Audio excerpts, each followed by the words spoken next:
आज लाभ पाचन का दिन ऐसा होता है कि कंकु से, सिंदूर से, हल्दी से जो आपके घर में हो उससे दरवाजे पर या मंदिर के अंदर जहां तुमने लक्ष्मी पूजन करी होती है, एक तरफ शुभ दूसरी तरफ लाभ लिखाया जाता है, जिससे हमारे घर में संपदा बढ़े, सत्ता बढ़े, हमारा वैभव बढ़े। आज के दिन लाभ पाचन क्यों कहा गया?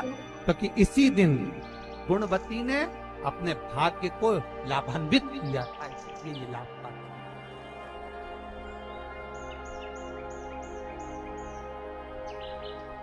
बहुत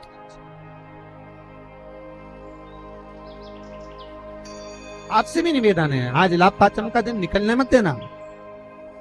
अपने घर के दरवाजे पर कुंकू से, हल्दी से या सिंदूर से, या जहां आपने लक्ष्मी का पूजन घर के अंदर करा हो, वहां पूजन वाली जगह पर कोई दीवार हो, भगवान की अलमारी हो, भगवान की चौखट हो, कोई अब जहां हो, छोटा सा शुभ और लाभ जितना बड़ा आप लिख सकते हो, कोई तीली से, काड़ी से, उंगली से, जहां अगर वहां नहीं लिख सकते तो अपने घर की अलमारी पर, तिजोरी पर, भंडार भरने वाली जगह पर, रसोई, कहीं पर भी शुभ लाभ लिखना।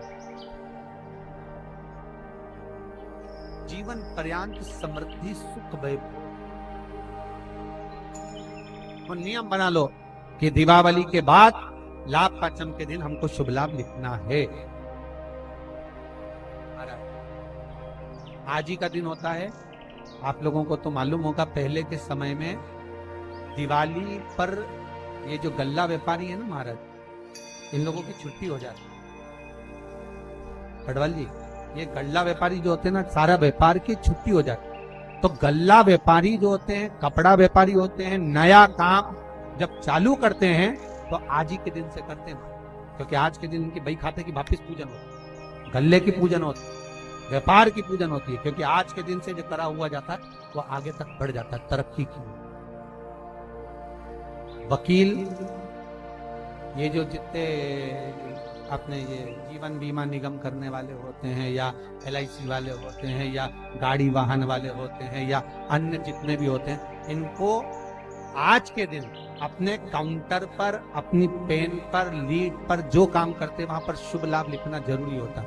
कई लोग बाहर रहते हैं, नहीं लिख पाते, तो एक कोरे कागज पर कुंकू से शुभ लाभ लिख लो और वो घर पर जाकर बाद में चिपका दो। पर आज के दिन शुभ लाभ जो लिखा जाता है वो जीवन पर्यंत सुख समृद्धि में कमी, आनंद देने वाली। इसी तरह जैसे तांबे की प्लेट में रखा हुआ चंदन, तांबे की प्लेट में अगर चंदन रखा है और वो अपन ने लगा दिया तो वो चमड़े के बराबर हो जाता है। इसलिए तांबे की प्लेट का चंदन किसी को नहीं चढ़ाया जाता, किसी देवता को नहीं लगाया जाता। पंचमी के दिन 5 दीप भगवान के सामने प्रज्वलित कर कर अपने दरवाजे के पास में बाहर की ओर रख देता है। उसके घर में कभी रोग, बीमारी और लक्ष्मी की कोई कमती नहीं होती, उसका जीवन सार्थक हो जाता है। कई बार शिव जी के ऊपर, भगवान के ऊपर, आपके घर के मंदिर में कई लोग जो पुष्प चढ़ाते हैं, वो पुष्प चढ़ाने का तरीका भी लोगों को नहीं मालूम। जो फूल चढ़ाते हैं वो कई बार देवता के ऊपर रख देते हैं इस तरह से। भैया, शास्त्र कहता है जिसके ठाकुर जी पर, जिसके मंदिर में, जिसके देवी देवता पर अगर पुष्प को उल्टा रख दिया जाए तो जितने शुभ कार्य हमारे घर में होने वाले रहते हैं वो सारे टलते चले जाते हैं। आज की जगह कल, कल की जगह परसों, परसों की जगह नरसों, नरसों की जगह खरसों। तुम करके देखना, अपने आप शुभ कार्य टलेंगे। इसलिए भगवान के सम्मुख में जो पुष्प चढ़ाया जाता है वो सीधा चढ़ाया जाता है। यहां तक शास्त्र कहता है अगर भगवान को पुष्प चढ़ा रहे हो तो अगर सीधा और उल्टा नहीं मालूम तो नीचे की जो डांट है उसको तोड़ दीजिए और पत्ती की पत्ती, पंखड़ी की पंखड़ी भगवान को समर्पित कर दीजिए। वो शिव जी को स्वीकार होगा, वो भगवान को स्वीकार होगा। ये उसी में कहा है, उसी में का शुक्र है। जैसे पानी में पड़ा हुआ पुष्प, काय में पड़ा हुआ, अरे बोलो जम के, पानी में। कई माताओं की आदत रहती है, हमने कई ब्राह्मणों को भी देखा, कई लोगों को देखा, क्या करते हैं, कमंडल ले जाते हैं, कमंडल डोलची, कमंडल में पानी रहता है, एक बाल्टी में पानी रहता है और पेड़ पे से तोड़ तोड़ के उसमें डालते रहते हैं। फूल को तोड़ा, उस बाल्टी में डाल लिया, बाल्टी में पानी है, उस पानी में फूल डल गया और अगर पानी में फूल डल गया और उस फूल को निकाल कर आपने महादेव को समर्पित करा, देवी देवता को समर्पित करा, ठाकुर जी को समर्पित करा, कृष्ण राम नारायण लक्ष्मी को समर्पित करा, तो जो पानी में पड़ा हुआ फूल निकाल कर अगर हमने देवता को चढ़ाया तो वो निर्माल्य के तुल्य हो गया। काय के तुल्य है? निर्मल। निर्मल जानते हो? भगवान पे चढ़ा हुआ फूल, मतलब उसका कोई परिभाषा नहीं है, तुम कितने ही चढ़ा लो, वो निर्माल्य के तुल्य। अगर पानी में पड़ा हुआ पुष्प निकाल कर पानी के लोटे में से, पानी के कलश में से, पानी की बाल्टी में से उठाकर चढ़ाया है तो वो निर्माल्य हो गया, मतलब चढ़ा चढ़ाया फूल हो गया, उसको भगवान स्वीकार नहीं करते, याद रखिए। निर्माल्य।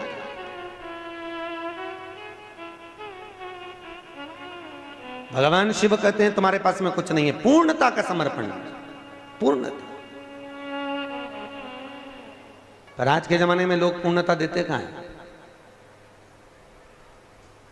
एक बात बताओ, भगवान के मंदिर में नारियल फोड़ा, राम जी के मंदिर में, हनुमान जी के मंदिर में नारियल फोड़ा, और वो नारियल फूटने पर अच्छा निकल गया तो भगवान ने स्वीकार करा कि नहीं करा? अरे बोलो जम के, अच्छे से बोलो। करा? अच्छा ठीक है, आप बोल रहे हो करा, शिवा पुराण करे ही नहीं करा। अगर नारियल फोड़ने पर राम मंदिर, हनुमान मंदिर में, देवी मंदिर में नारियल को फोड़ा और फूटने के बाद अगर वो नारियल अच्छा निकल गया, उसमें से थोड़ा सा टुकड़ा तो तुमने भगवान को चढ़ाया, बाकी का सब घर ले जाके चक्कू से निकाल निकाल के खा गए। और मान लो वो नारियल फूटने पर बेकार निकल गया तो तुम उसको घर ले जाओगे?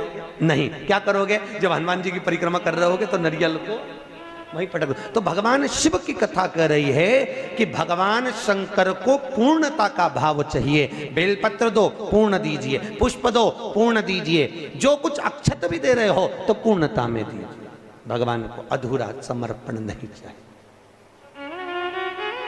शंकर जी की तो केवल एक अपूर्णता है, वो परिक्रमा है।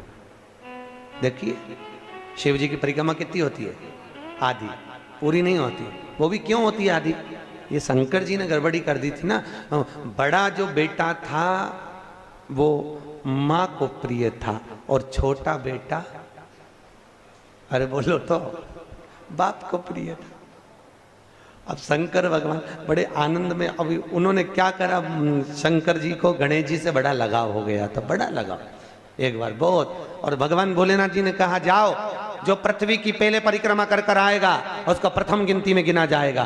कार्तिकेय तो गए मोर पर, गणेश जी बैठे चूहे पर, और माता पिता की परिक्रमा लगा ली। अब माता पिता की परिक्रमा लगाई तो शंकर भगवान को हंसी आ गई, और शंकर जी ने रोक कर कहा बेटा क्या कर रहे हो? भोलेनाथ जी से कहा पिताजी मैंने आपकी परिक्रमा लगा ली, तमेव माता च पिता तमेव बंधुश्च सखा तमेव, मैंने आपकी परिक्रमा लगा ली, मतलब मेरी पृथ्वी की परिक्रमा हो गई। तो भगवान भोलेनाथ ने कहा गणेश मैं तुझे प्रथम गिनती में गिनता हूं तो पहले पूजा जाएगा। जैसे ही भगवान शंकर ने बोला, माता पार्वती सिंहासन पर से खड़ी हो गई। पार्वती सिंहासन पे से जैसी खड़ी हुई, थोड़ी देर में कार्तिक के बाबा आ गए, और कार्तिक ने आकर कहा वाह माँ, वाह माँ, गजब करा तूने, छोटे भाई को प्रथम गिनती में गिनवा दिया और मैं बड़ा बैठा ही रहा। मैं तो परिक्रमा करने गया था माँ, परिक्रमा गणेश ने करी वो तुम्हारी करी, पर पिता के वचन को अगर निभाया तो मैंने निभाया है कि जो पृथ्वी की पहले परिक्रमा कर कर आएगा वो प्रथम गिनती में गिना जाएगा। मैंने पृथ्वी की परिक्रमा करी है, माना आप माता हो, माना आप पिता हो, पर गिनती तो वही कराई जाए। मां आज मेरा अपमान हुआ है। कार्तिकेय जी ने कहा, जगदम्बा खड़ी होकर बोली भोलेनाथ मैं आपसे वचन लेती हूं, आप भोले हो, आप दयालु हो, आप करुणा सागर हो, जो आपकी परिक्रमा लगाएगा आप उसको हर कुछ दे दोगे, इसलिए आज आपसे वचन लेती हूं कि आपकी परिक्रमा जिंदगी में कभी पूरी ना लगे, जो लगाए उसे हत्या का दोष लग जाए। शिव जी ने कहा तथास्तु, तथास्तु। उस दिन का नियम है, शिव जी की परिक्रमा आधी चालू होकर आधी में पूर्ण हो जाती है, पर बाबा भोलेनाथ जी की परिक्रमा पूर्ण नहीं होती, क्योंकि बहुत सरल देव है साहब बाबा भोलेनाथ, बहुत सरल, बहुत सरल। कितना सरल देव। आपके यहाँ कोई ऐसा देवता बताओ, राम जी के ऊपर दिन में 2 बजे जाके पानी चढ़ा के बताओ, भगवान विष्णु पे देवी जी के मंदिर में जाके चढ़ा के बताओ। केवल एक भोलेनाथ जी आराम से बैठा है, जब तू घर में फ्री हो जाए तब लोटा लेके आ जाना, जब तू फ्री। और सावन महीने में तो कभी आप काशी, महाकाल, उज्जैनी आदि ओमकारेश्वर, मल्लिकार्जुन आदि जगह जाके देखो तो इतनी भीड़ रहे, लोग कांवड़ जानते हो ना, कांवड़ लेकर जाते हैं और कांवड़ लेके जाके पानी और कोई तो वहीं पे कांवड़ का लोटा तक भगवान पे फेंक दे। पार्वती जी बोलती हैं, भोलेनाथ क्या दशा हो रही तुम्हारी? भगवान बोले मैं भी चुप बैठा, तू भी चुप बैठी रहे, आपने कहीं नहीं बोलना, बस चुपचाप बैठे रहो आंख बंद करके।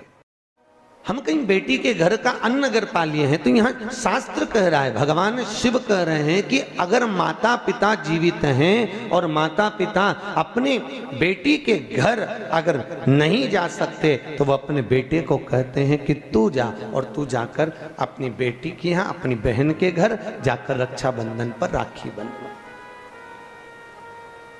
जाओ तुम जाओ। बहन भाई के माथे पर, अरे बोलो तो, तिलक कर दो। आप लोग भी तिलक करते हैं।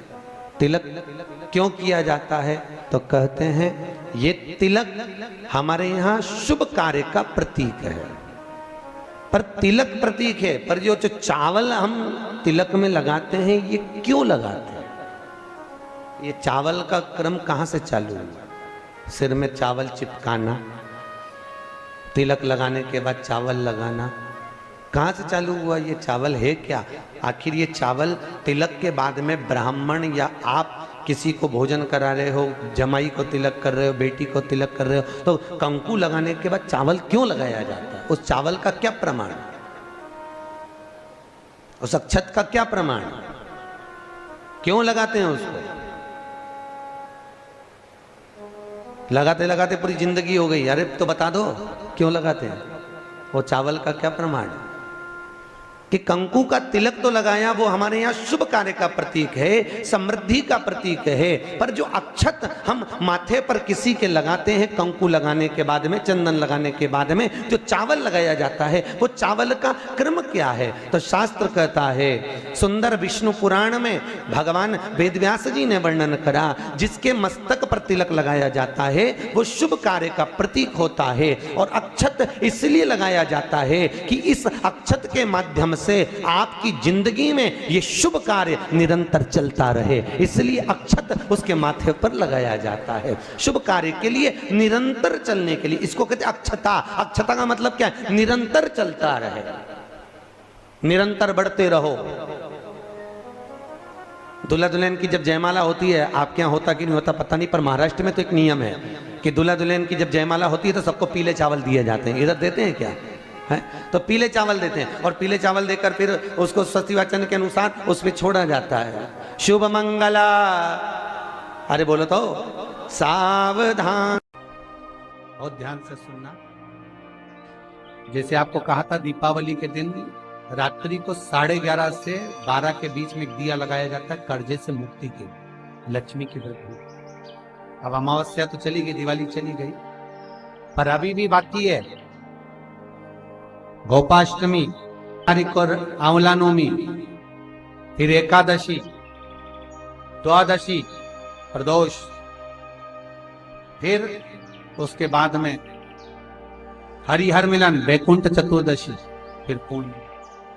ज्यादा कुछ नहीं कर पाओ तो प्रयास करो कि इन तिथियों पे कम से कम एक दीप ऐसा जलाया जाए जिससे हमें समृद्धि, लक्ष्मी, वैभव प्राप्त।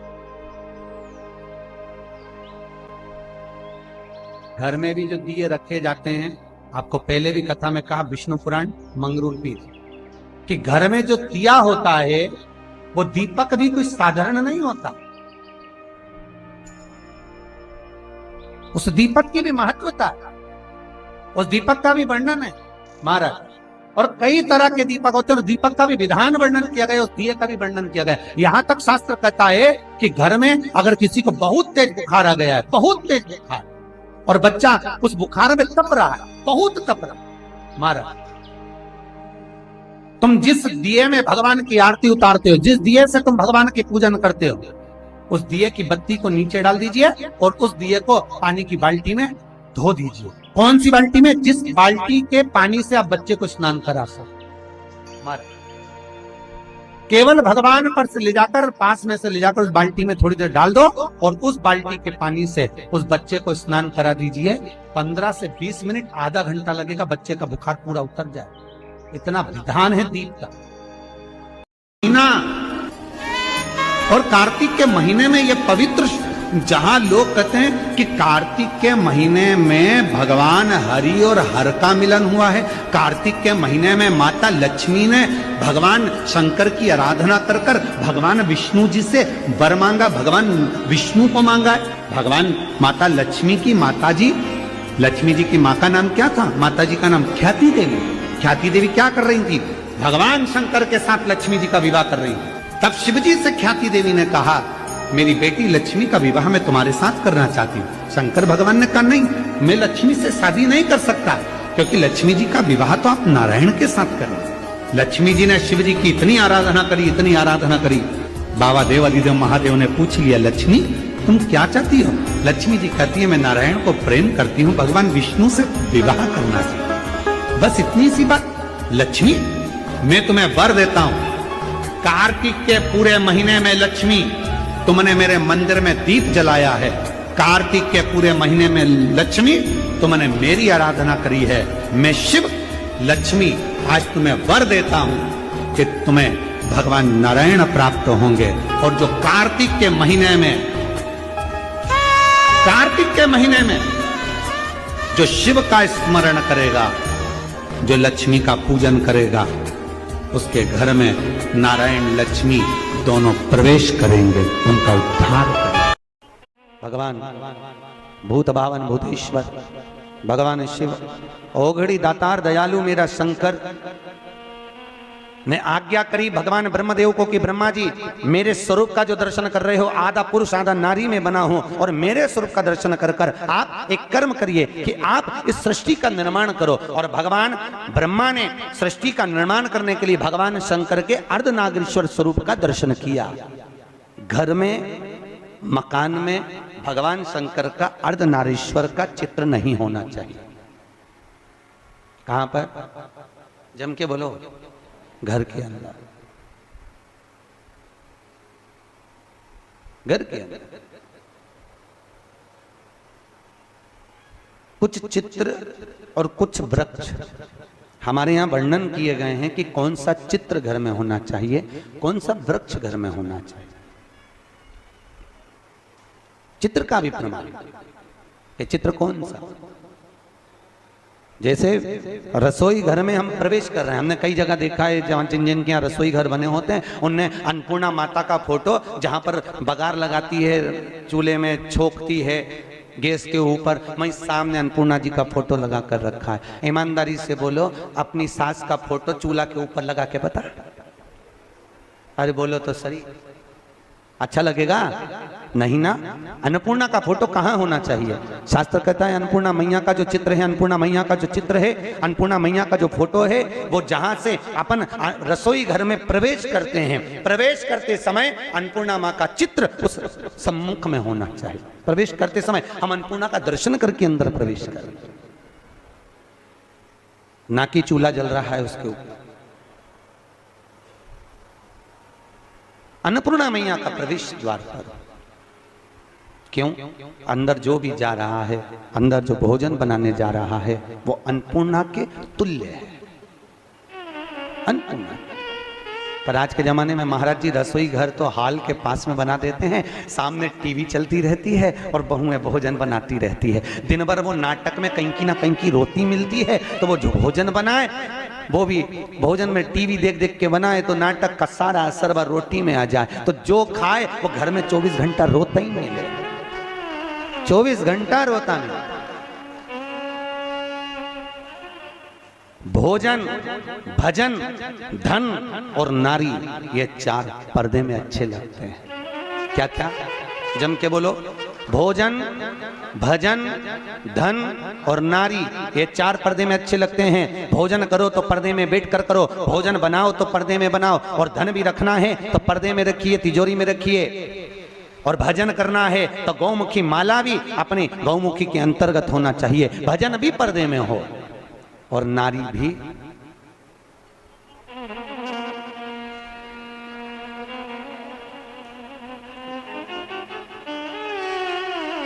अब आज 3रा दिन हो गया, बोलना नहीं पड़े जीजियों, हमारा क्या जाए, हम तो बोल देते हैं कि देखो ये सब चीजों का बड़ा प्रमाण है।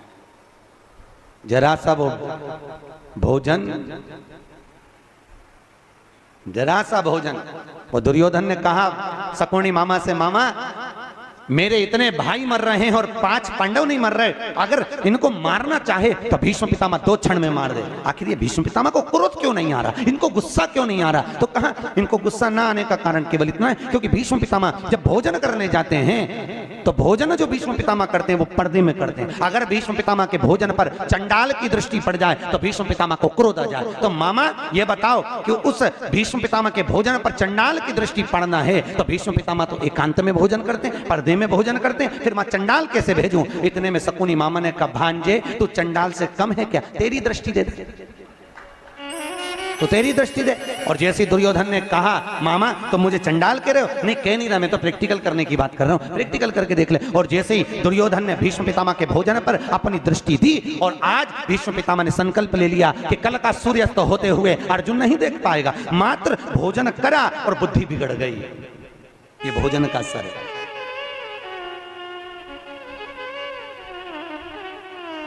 शादी में, पार्टी में पति और पत्नी जब शादी में, विवाह में जाते हैं तो या तो उन दोनों का झगड़ा जाते समय होता है या फिर आते समय होता है, जरूर होता है, पक्का है, बिल्कुल निश्चित।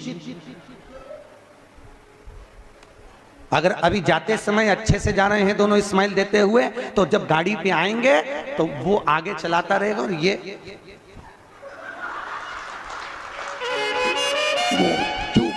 बोले आवाज तक कुछ आवाज वो बोलेगा,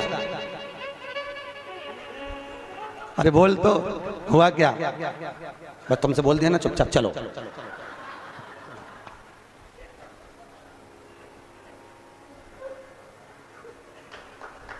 चलो चुपचाप।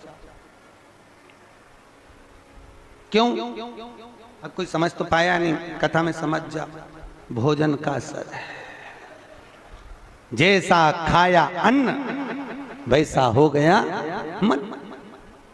हमारे अग्रवाल जी द्वारा रोज कथा के बाद में प्रतिदिन शाम को भंडारा प्रसादी रखी जाती है। क्यों? क्योंकि जो भोजन बन रहा है उसमें यहाँ की कथा का पूरा प्रेशर पड़ रहा है और वो अन्न शुद्ध होता जाता है। तो जितना खाकर जाएंगे घर जाकर भी रात में भी सपने में शंकर जी नजर आएंगे, सपने में भी भोलेनाथ दिखेगा। और शादी पार्टी में से भोजन कर कर आओगे, अब रेंदो कथा पे चले, तो सपने में भी कुछ नहीं दिखना। भोजन का जैसा खाया अन्न वैसा हो गया मन। भोजन का बड़ा असर, जैसा पिया पानी वैसी हो गई पानी, और जैसा पिया दूध वैसा बन गया बुद्धि। बुद्धि कैसे से बनती है? दूध से। गौ माता का दूध पियोगे तो गाय जैसे निर्मल हो जाओगे, थैली का पियोगे तो थैली, डब्बा पियोगे तो डब्बा। तुम जैसा दुग्ध का पान कर रहे हो वैसी अपनी प्रवृत्ति बन रही है। भीष्म गीता के अंतर्गत भीष्म पितामह ने बाणों की सैया पर पड़े रहकर अर्जुन को ज्ञान उपदेश दिया। अर्जुन 4 तरह का भोजन बेकार होता है। अर्जुन ने पूछा, महाराज कौन कौन सा पितामह? पितामह ने कहा 4 तरह का भोजन बेकार है। पहला, अर्जुन जिस भोजन की थाली को कोई लांग कर चले जाए वो नाली में पड़े हुए कीचड़ के बराबर है। दूसरे नंबर का भोजन, जिस भोजन की थाली में ठोकर लग गई वो कीचड़ के बराबर है। और तीसरे नंबर का भोजन, जिस भोजन की थाली में केश पड़ा हो, बाल पड़ा हो, वह दरिद्रता प्रदान करने वाला होता है। और चौथे नंबर का भोजन, अर्जुन सुन, पति और पत्नी अगर एक ही थाली में साथ बैठकर भोजन कर रहे हो तो वो मदिरा के बराबर होता है। मदिरा के तुल्य है। और अर्जुन, पति के जीवने के बाद अगर पत्नी उसी थाली में भोजन करती है तो वो चारों तीर्थों के मंदिर के प्रसाद से बड़ा महाप्रसाद बन जाता है। उस प्रसाद को वो ग्रहण करता। अब तुम्हें सास कितना समझाती है, बेटा साथ में बैठ के मत खाओ, पर तुम्हें बुरा लगता है। तुम्हें लगता है बताओ ये तो हमारा भला ही नहीं चाहती है, हमारा बुरा चाहता है। भैया वो क्यों कह रही है, उसको मालूम है कि ये भोजन श्रेष्ठ नहीं होगा। हाँ, अगर दोनों को साथ बैठ के खाना है तो 2 थाली लगाओ, एक साथ बैठो, एक साथ खाओ, मना नहीं है। पर भोजन की एक थाली में दोनों को भोजन नहीं करना चाहिए।